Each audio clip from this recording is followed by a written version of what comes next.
മീഡിയയും കാണില്ല, കണ്ട 50 മിനിറ്റ് മറ്റേ റേഡിയോ ആണ്, ഇങ്ങോട്ട് പറഞ്ഞ കേൾക്കണം. എന്നിട്ടൊരു 4 ചോദ്യം സ്പോൺസേഡ് ചോദ്യം ചോദിച്ചു പോകും.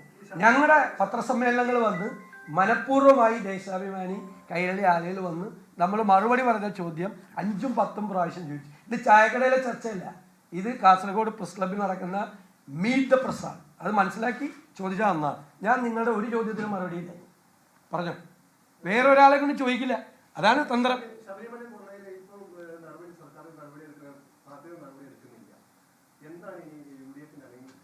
അല്ല, ഞങ്ങൾ അതിന് സമരവുമായി മുന്നോട്ട് പോകും.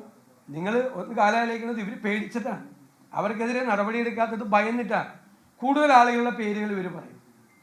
അവർ കൊടുത്തിരിക്കുന്ന മൊഴിയെ കൊണ്ട് തുടർന്നുള്ള അന്വേഷണം നടത്തിയാൽ ജയിലിലേക്കുള്ള ഘോഷയാത്ര തുടങ്ങിയിട്ടേ ഉള്ളൂ.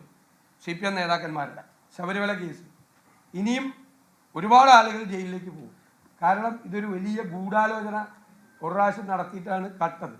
കട്ടത്ത് ആരും അറിയാതെ വന്നപ്പോൾ വീണ്ടും ഒന്നും കൂടി കക്കാൻ വേണ്ടി 2024 ശ്രമിച്ചു. അപ്പോഴാണ് കോടതി പിടിച്ചത്.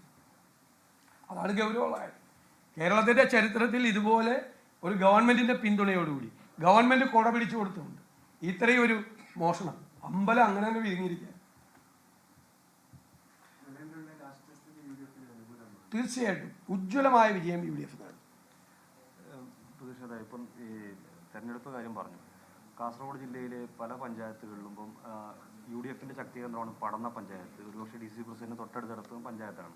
ആ പഞ്ചായത്തിൽ ലീഗിനകത്ത് വലിയ പ്രശ്നങ്ങൾ നിലനിൽക്കുന്നുണ്ട്. അവിടെ എതിർ സ്ഥാനാർത്ഥികളെ നിർത്തിയിട്ടുണ്ട്. അപ്പോൾ കാസർഗോഡ് ജില്ലാ പഞ്ചായത്ത് തിരിച്ചു പിടിക്കുമെന്ന് പറഞ്ഞു. അതൊക്കെ തെരഞ്ഞെടുപ്പിന് മുമ്പ് പരിഹരിക്കും. 1-2 സ്ഥലങ്ങളിലൊക്കെ ചെറിയ പ്രശ്നമുണ്ട്. ഇതൊക്കെ കഴിഞ്ഞ പ്രാവശ്യത്തേക്ക് താരതമ്യപ്പെടുത്തുമ്പോൾ വളരെ നിസ്സാരമായ പ്രശ്നങ്ങളാണ്.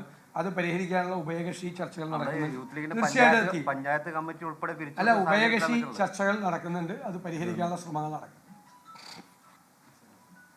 തെരഞ്ഞെടുപ്പ് വിഷയമല്ല എന്ന് പറയുകയാണ് പ്രതിപക്ഷ നേതാവ് കാസർഗോഡ്. അതേസമയം ശബരിമല സ്വർണ്ണക്കൊള്ള വിഷയമാകും എന്നുകൂടി പറയുന്നു പ്രതിപക്ഷ നേതാവ്.